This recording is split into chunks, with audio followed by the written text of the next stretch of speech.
साथियों, जीके से एक और उपयोगी क्लास जिसमें टॉपिक है संवैधानिक विकास का पूरा इतिहास। बात चल रही है भारत के संविधान की कि भारत का जो संविधान है इसका जो हिस्ट्री है, इतिहास है, उसका विकास कैसे हुआ। ये टॉपिक मोस्ट इम्पॉर्टेंट है, ध्यान से पढ़ना। और सबसे पहले ये आपके लिए सबसे खास जानकारी यहाँ दी हुई है।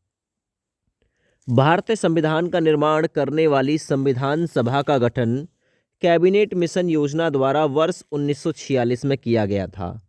इस लाइन से कौन कौन सा क्वेश्चन आपके एग्जाम में आएगा? भारतीय संविधान का निर्माण किसके द्वारा किया गया? तो वहाँ ऑप्शन आपका संविधान सभा होगा।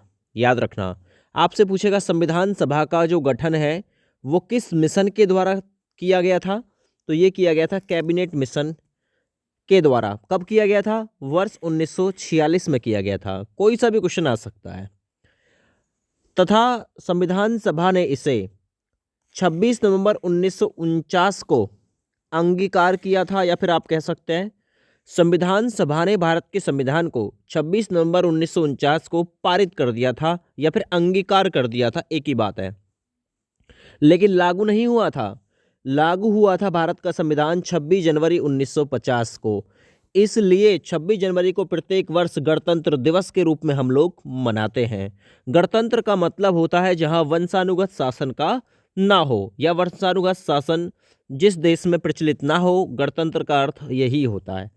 तो 26 जनवरी 1950 को पूरे भारत में इसे प्रभावी या लागू किया गया, भारत के संविधान को।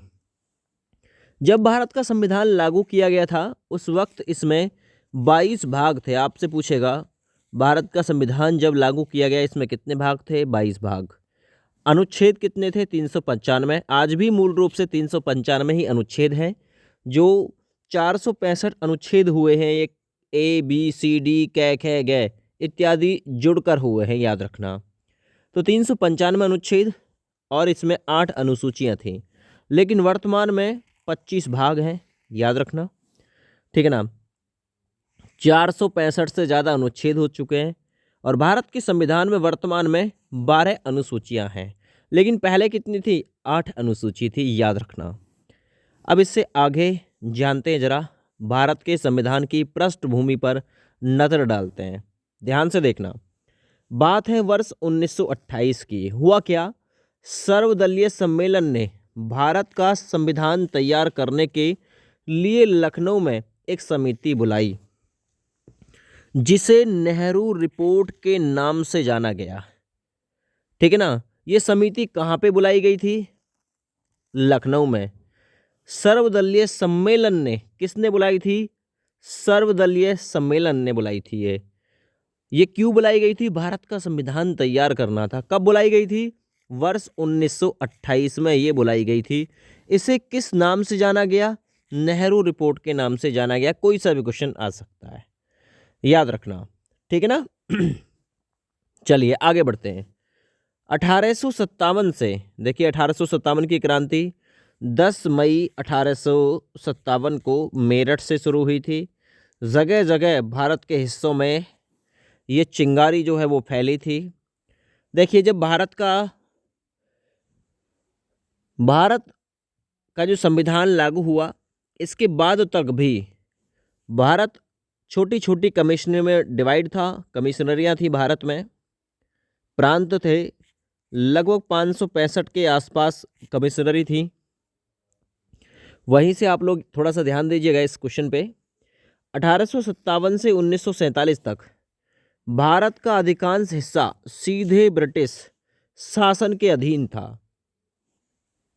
स्वतंत्रता के बाद यह स्पष्ट हो गया कि नया संविधान बनाने की आवश्यकता है भारत को, लेकिन इसके लिए पूरे भारत को संघ में शामिल करने की आवश्यकता थी। पूरे भारत को संघ में, यूनियन, संघ में शामिल करने की आवश्यकता थी। इसका मतलब था कि जो रियासतें थी ना, इनको बलपूर्वक या कूटनीति से भारतीय संघ का हिस्सा बनाने के लिए राजी करना था। तो मैंने यही बोला था कि पहले छोटी छोटी कमिश्नरियाँ थीं, उनको एक संघ बनाने के लिए, एक ग्रुप बनाने के लिए, संघ में शामिल करने के लिए बलपूर्वक या कूटनीति से भारतीय संघ का हिस्सा बनाने के लिए राजी करना था। ठीक है, 1857 से 1947 तक सीधे ब्रिटिश शासन के अधीन था भारत। याद रखना ये चीज। आगे बढ़ता हूं। अब यहां से क्वेश्चन बनेगा, सरदार वल्लभ भाई पटेल और वीपी मेनन ने यह अप्रिय कार्य किया। जब तक ऐसा नहीं हुआ तब तक भारत कानूनी रूप से ब्रिटिशों के अधीन एक प्रभुत्व था जो बाहरी सुरक्षा के लिए जिम्मेदार था। इसका मतलब यहाँ से क्वेश्चन पूछेगा कि जो कमिश्नरियाँ थीं, जो रियासतों थीं, इनका एकीकरण किसने किया? सरदार वल्लभ भाई पटेल ने और वीपी मेनन ने ये कार्य किया। ये जो देसी रियासतें थी छोटी मोटी, इनको एक होने के लिए या फिर इनका जो एकीकरण, इनका जो विलय किया था वो सरदार वल्लभ भाई पटेल के द्वारा ही किया गया था। इस प्रकार भारत का संविधान 26 जनवरी 1950 को प्रभावी होने पर भारतीय स्वतंत्रता अधिनियम 1947 और भारत सरकार अधिनियम 1935 को निरस्त कर दिया गया था।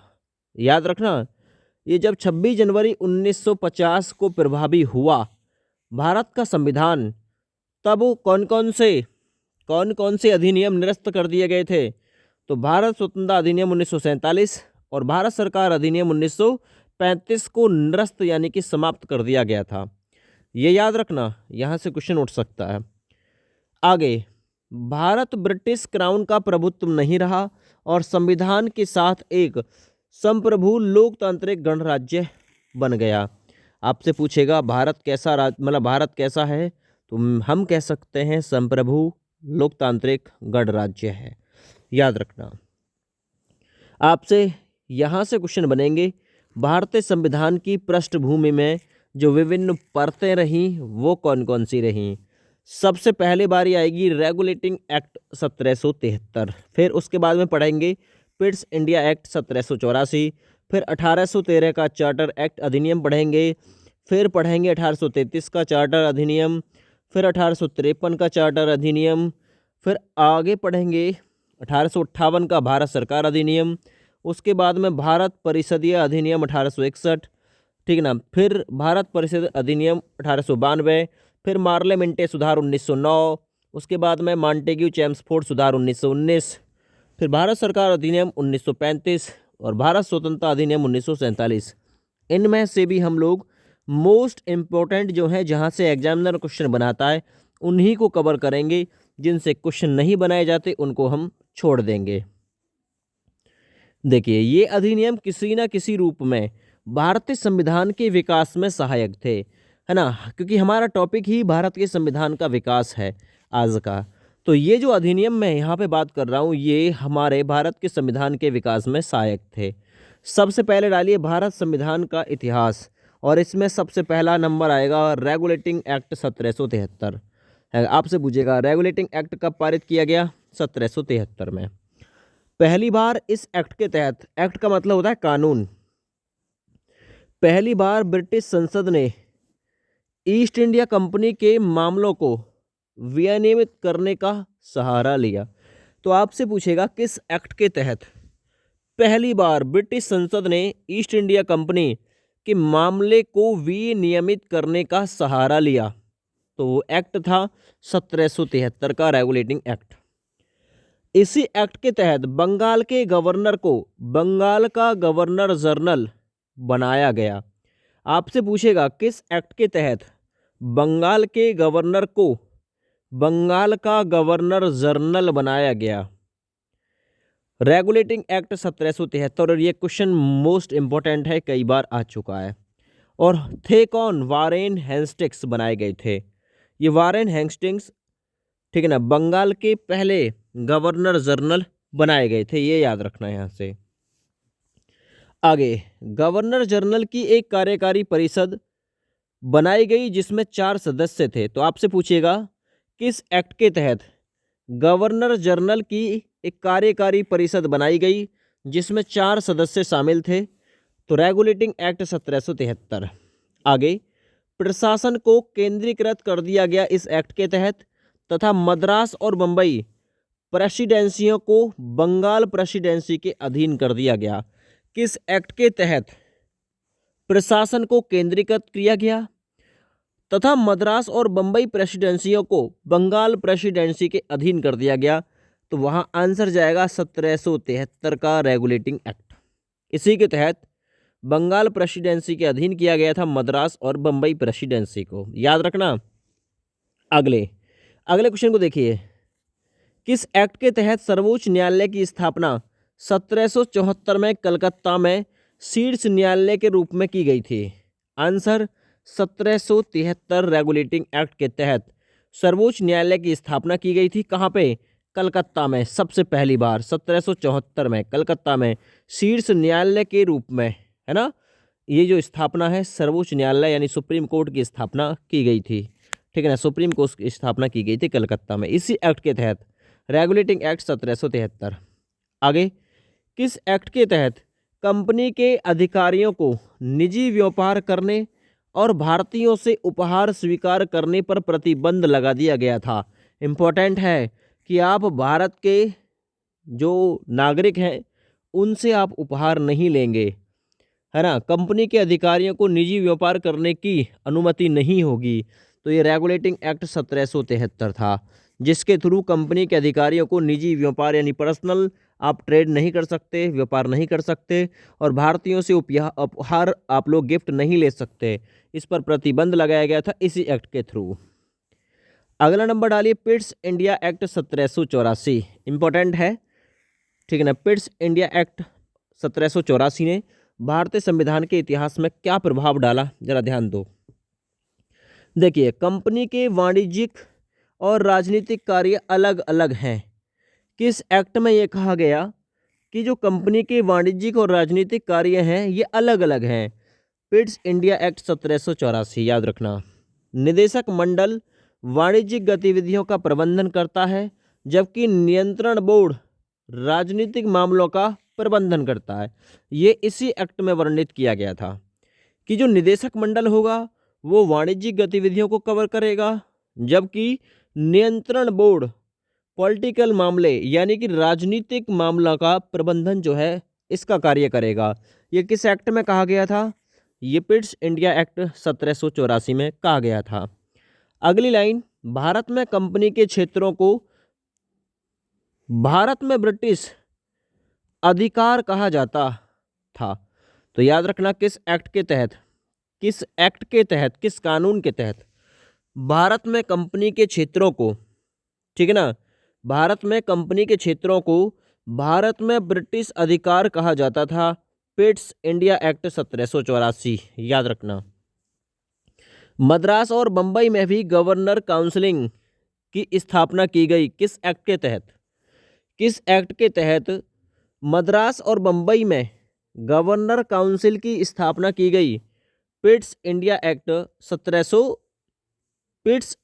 1784, याद रखना ये। आगे अगला अधिनियम पढ़ते हैं हम लोग, चार्टर अधिनियम 1813। इंपॉर्टेंट है, इस अधिनियम ने चाय और अफीम को छोड़कर भारत के साथ व्यापार पर ईस्ट इंडिया कंपनी के एक अधिकार को समाप्त कर दिया था। ध्यान देना, ये चीज़ ध्यान देने योग्य है इसमें। ये लाइन किस कानून के तहत, किस एक्ट के तहत, है ना, चाय और अफीम को छोड़कर, केवल चाय और अफीम छोड़ी थी, भारत के साथ व्यापार पर ईस्ट इंडिया कंपनी के एक का अधिकार को समाप्त कर दिया गया था? तो ये चार्टर अधिनियम 1813 था। ये क्वेश्चन आ चुका है एग्जाम में। भारत के साथ व्यापार सभी ब्रिटिश नागरिकों के लिए खुला था, किस एक्ट के तहत, किस कानून के तहत भारत के साथ व्यापार सभी ब्रिटिश नागरिकों के लिए खुला था? चार्टर अधिनियम 1813 के तहत। अगला अधिनियम है चार्टर अधिनियम 1833। इंपॉर्टेंट, एक एक लाइन है, चार्टर अधिनियम या कानून कह सकता हूँ 1833। देखिए, बंगाल के गवर्नर जनरल को भारत का गवर्नर जनरल बनाया गया, किस एक्ट के तहत? 1833 चार्टर अधिनियम के तहत। बंगाल प्रेसिडेंसी या बंगाल के गवर्नर जनरल को भारत का गवर्नर जनरल बनाया गया, मोस्ट इंपॉर्टेंट। और पहला किसे बनाया गया था? लॉर्ड विलियम बेंटिंग को। लॉर्ड विलियम बेंटिंक को बंगाल का जो गवर्नर जनरल था, इसे भारत का गवर्नर जनरल बनाया गया था। ये पहला भारत का गवर्नर जनरल था लॉर्ड विलियम बेंटिंक। किस एक्ट के तहत बनाया गया था? चार्टर अधिनियम 1833 के तहत। अगला लाइन देखिए, देखिए, बम्बई और मद्रास प्रेसिडेंसी की विधायी शक्तियां हटा दी गईं। किस एक्ट के तहत हटा दी गई थी? तो ये चार्टर अधिनियम 1833 था, जिसके थ्रू बम्बई और मद्रास प्रेसिडेंसी की विधायी शक्ति हटा दी गई थी। अगला पॉइंट देखिए जरा ध्यान से, इस अधिनियम ने कंपनी की वाणिज्यिक गतिविधियों को समाप्त कर दिया और इसे एक प्रशासनिक निकाय में बदल दिया। किस एक्ट के तहत बदला गया? प्रशासनिक निकाय में। तो ये 1833 का चार्टर अधिनियम था। अगला अधिनियम डालिए, चार्टर अधिनियम 1853। चार्टर अधिनियम 1853। देखिए, इस एक्ट के थ्रू क्या किया गया? गवर्नर जनरल की परिषद की विधायी और कार्यकारी शक्तियों को अलग कर दिया गया। किस एक्ट के तहत? गवर्नर जनरल के पास गवर्नर जनरल की जो परिषद की विधायी शक्ति और जो कार्यकारी शक्ति थी, इनको अलग अलग किया गया। चार्टर एक्ट अधिनियम या चार्टर अधिनियम कह सकते हो 1853। 6 सदस्यों की एक केंद्रीय विधान परिषद बनाई गई। किस एक्ट के तहत? चार्टर अधिनियम 1853 के तहत, जिसमें 4 सदस्यों की नियुक्ति मद्रास, बम्बई, आगरा और बंगाल की अंतरिम सरकारों के द्वारा की गई थी। तो ये भी पूछ सकता है कहाँ से की गई थी। तो ये अंतरिम सरकार है ना, अनंतिम सरकार के द्वारा की गई थी, जिसमें मद्रास, बम्बई, आगरा और बंगाल की अनंतिम सरकारों के द्वारा किया गया था। यह अधिनियम था 1853 का। भारतीय सिविल सेवा को खुली प्रतियोगिता के माध्यम से प्रशासन के लिए अधिकारियों की भर्ती के साधन के रूप में खोला गया। तो किस एक्ट में ये बात वर्णित थी? किस एक्ट के तहत भारतीय जो सिविल सर्विस है, भारतीय सिविल सेवा को खुली प्रतियोगिता के माध्यम से प्रशासन के लिए अधिकारियों की भर्ती के साधन के रूप में खोला गया था?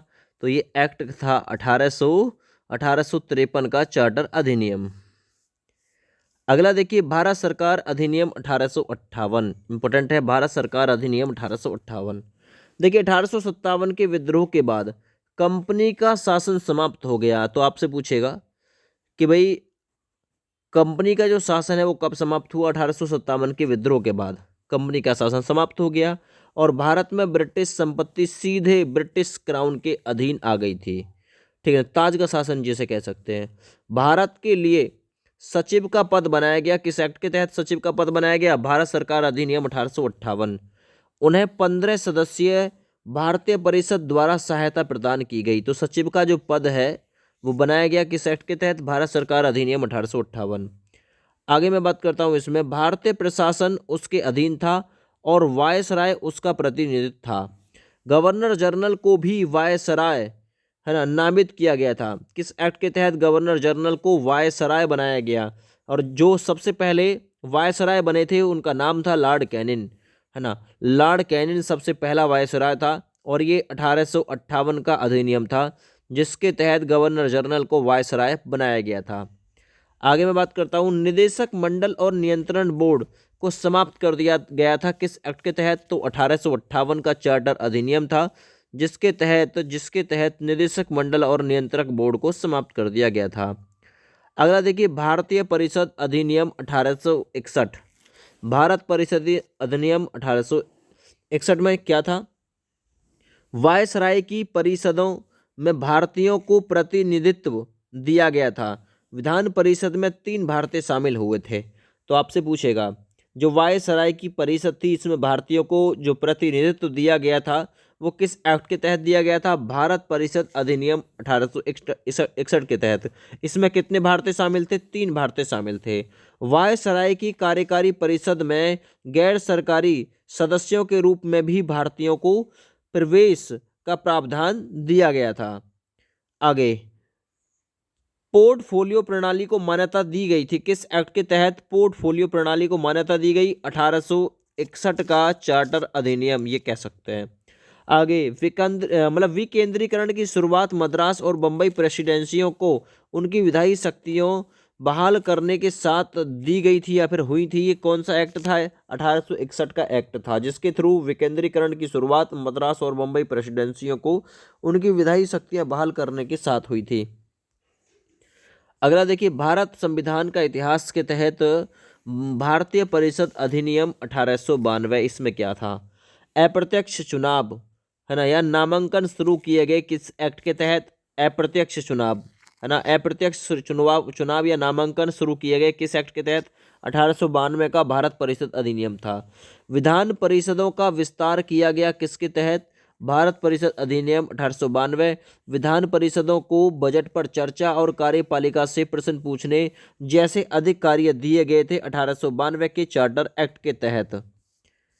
अगला देखिए, भारत परिषद अधिनियम 1909, जिसे हम लोग मार्ले मिंटे सुधार भी कहते हैं, मार्ले मिंटे सुधार याद रखना। इसके तहत विधान परिषदों के लिए पहली बार प्रत्यक्ष चुनाव शुरू किए गए। तो आपसे पूछेगा, विधान परिषदों के लिए पहली बार प्रत्यक्ष चुनाव किस एक्ट के तहत शुरू किए गए? 1909 मार्लो मिंटो सुधार के तहत। केंद्रीय विधान परिषद इंपीरियल विधान परिषद बनाई गई किस एक्ट के तहत? केंद्रीय विधान परिषद को इंपीरियल विधान परिषद बनाया गया 1909 मार्लो मिंटो सुधार के तहत। अगला देखिए, विधान परिषद के सदस्यों की संख्या 16 से बढ़ाकर 60 कर दी गई थी किस एक्ट के तहत? 1909 का मार्लो मिंटो सुधार। अगला, पृथक सांप्रदायिक निर्वाचन मंडल की अवधारणा आपसे पूछेगा। पृथक निर्वाचन मंडल, है ना, की जो अवधारणा है किस एक्ट के तहत दी गई थी? तो 1909 का चार्टर अधिनियम था। ये क्वेश्चन आ चुका है।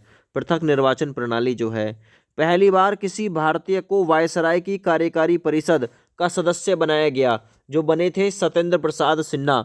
ये विधिक सदस्य थे, विधिक या कानूनी सदस्य थे। तो पहली बार, है ना, किसी भारतीय को वायसराय की कार्यकारी परिषद का सदस्य बनाया गया था। ये किस एक्ट के तहत? 1909 का मार्ले मिंटे बिल सुधार। अगला देखिए, भारत सरकार अधिनियम 1919, जिसे मॉन्टेग्यू चेम्सफोर्ड सुधार के नाम से जाना जाता है। 1919 वाले को मॉन्टेग्यू चेम्सफोर्ड सुधार के नाम से जाना जाता है। केंद्रीय और प्रांतीय विषयों को अलग कर दिया गया। जो केंद्रीय और प्रांतीय विषय थे, इनको अलग किस एक्ट के तहत किया गया? 1919 का मॉन्टेग्यू चेम्सफोर्ड सुधार के तहत। आगे, प्रांतीय सरकारों में द्वैध शासन यानी कि दोहरा शासन प्रणाली लागू की गई किस एक्ट के द्वारा?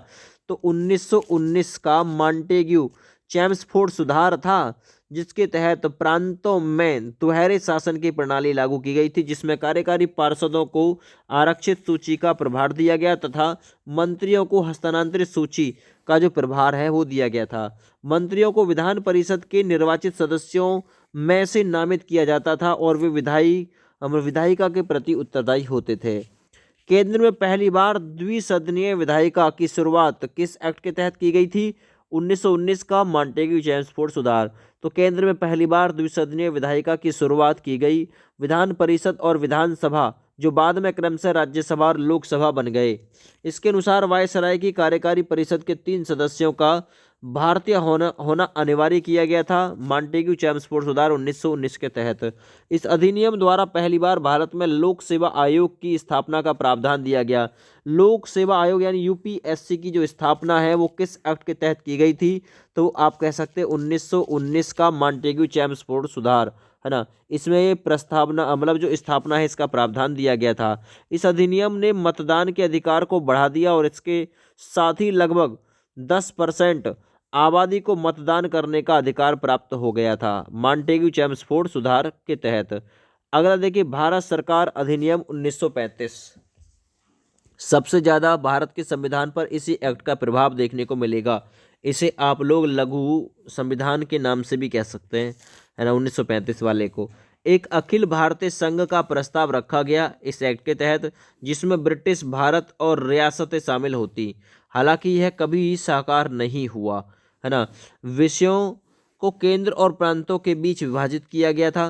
केंद्र सूची का प्रभारी था, केंद्र संघीय सूची का प्रभारी था, प्रांत प्रांतीय सूची के प्रभारी थे और एक समवर्ती सूची भी इसमें शामिल थी, जिसका दोनों ही ध्यान रखते थे। प्रांतीय स्तर पर द्वैध शासन को समाप्त कर दिया गया और केंद्र में लागू किया गया। प्रांतों को अधिक स्वायत्तता प्रदान की गई तथा 11 में से 6 प्रांतों में द्विसदनीय विधायिका की शुरुआत की गई थी, है ना। याद रखना, एक संघीय न्यायालय की स्थापना की गई। इसी एक्ट के तहत भारत सरकार अधिनियम 1935 भारतीय परिषद को ये समाप्त कर दिया गया। बर्मा और अदन भारत से अलग कर दिए गए थे। इसी एक्ट के तहत बर्मा और अदन भारत से अलग कर दिए गए। इस अधिनियम में भारतीय रिजर्व बैंक की स्थापना का प्रावधान भी किया गया। किस एक्ट में किया गया था? 1935 भारत सरकार अधिनियम। यह अधिनियम तब तक जारी रहा जब तक कि इसे नए भारतीय संविधान द्वारा प्रतिस्थापित नहीं कर दिया गया। अगला देखिए, भारतीय संविधान का इतिहास, इसमें हम पढ़ेंगे भारतीय स्वतंत्रता अधिनियम 1947। भारत को स्वतंत्र एवं संप्रभु घोषित किया गया। किस एक्ट के तहत? 1947 का भारत स्वतंत्रता अधिनियम। वायसराय और गवर्नरों को संवैधानिक प्रमुख बनाया गया। किस एक्ट के तहत? नाम मात्र का प्रमुख बनाया गया। ये भारत स्वतंत्रता अधिनियम 1947 था, जिसके तहत वायसराय और गवर्नरों को संवैधानिक प्रमुख बनाया गया। केंद्र और प्रांतों में उत्तरदायी सरकारें स्थापित की गई। किस एक्ट के तहत? भारत सरकार अधिनियम 1947। भारतीय संविधान सभा को विधायी और कार्यकारी दोनों शक्तियां सौंपी गई। किस एक्ट के तहत ये सौंपी गई थी? 1947 का भारत सरकार अधिनियम। चलिए अभ्यास कर लेते हैं जरा बहुत जल्दी से। निम्नलिखित में से किस अधिनियम द्वारा भारत के गवर्नर जनरल को अध्यादेश जारी करने की शक्ति प्रदान की गई थी? किस एक्ट के तहत? तो ये भारत परिषद अधिनियम 1861 था। अगला क्वेश्चन, भारत के गवर्नर जनरल को किस एक्ट के द्वारा अपनी समिति के निर्णयों को अस्वीकार करने का अधिकार मिला था? तो ये एक्ट था 1786 का अमेंडमेंट एक्ट। अगला, मार्लेमेंटे सुधार का उद्देश्य क्या था, है ना। तो आपको बताया था मैंने, मार्लेमेंटे सुधार 1909, इसमें पृथक निर्वाचन प्रणाली की मांग की गई थी। तीसरे नंबर के लिए सी ठीक है। अगला क्वेश्चन, मुसलमानों के लिए अतिरिक्त निर्वाचन मंडल प्रारंभ किसके द्वारा किया गया? तो ये किसके द्वारा किया गया था? 4 नंबर के लिए डी ठीक है, मार्लेमेंटे सुधार 1909। इसी में मुसलमानों के लिए प्रत्यक्ष निर्वाचन प्रणाली शुरू करने की मांग की गई थी। 1909 के इंडियन काउंसिल एक्ट में किस बात की व्यवस्था की गई थी? 1909 में मैंने क्या लिखवाया था आपको? तो 1909 में मैंने आप लोगों को क्या लिखवाया था बताइए? ठीक है, मार्लेमेंटे सुधार लिखवाया था 5 नंबर। तो इसमें आपका सांप्रदायिक प्रतिनिधित्व बिल्कुल ठीक हो जाएगा। आगे बढ़ते हैं। मार्लेमेंटे सुधार बिल किस वर्ष पारित किया गया? 1909 में। और 1919 में जो पारित किया गया था वो था मॉन्टेग्यू चेम्सफोर्ड सुधार। आगे बढ़ते हैं। 1946 का कैबिनेट मिशन 3 मंत्रियों में गठित था। निम्नलिखित में से कौन सा इसका सदस्य नहीं था? 7 नंबर सवाल। तो लॉर्ड एमरी जो वो था वो सदस्य नहीं था। एवी अलेक्जेंडर, सर स्टैफोर्ड क्रिप्स और लॉर्ड पैथिल लॉरेंस, ये 1946 का कैबिनेट मिशन जो 3 मंत्रियों के तहत गठित था उसमें ये शामिल थे। आगे, कैबिनेट मिशन योजना के विषय में कौन सा सही है ना, कौन सा सही नहीं है? कैबिनेट मिशन योजना के बारे में कौन सा सही नहीं है? पाकिस्तान की स्वीकृति, ये सही नहीं है, बाद बाकी सभी सही है। संविधान का अधिकार निर्माण का, प्रांतीय समूहीकरण, भारतीय सदस्यों वाला अंतरिम मंत्रिमंडल, ये ठीक है। पाकिस्तान की स्वीकृति सही नहीं थी। भारत का संविधान लागू होने तक स्वतंत्रता के पश्चात इसका शासन किसके अंतर्गत चलाया गया? 9वां नंबर क्वेश्चन। तो इसके जो चलाया गया था 1935 के भारत सरकार अधिनियम के द्वारा चलाया गया था। भारतीयों को वर्ष 1947 में सार्वभौम सत्ता सौंपने की योजना निम्नलिखित में से किस नाम से जानी जाती है?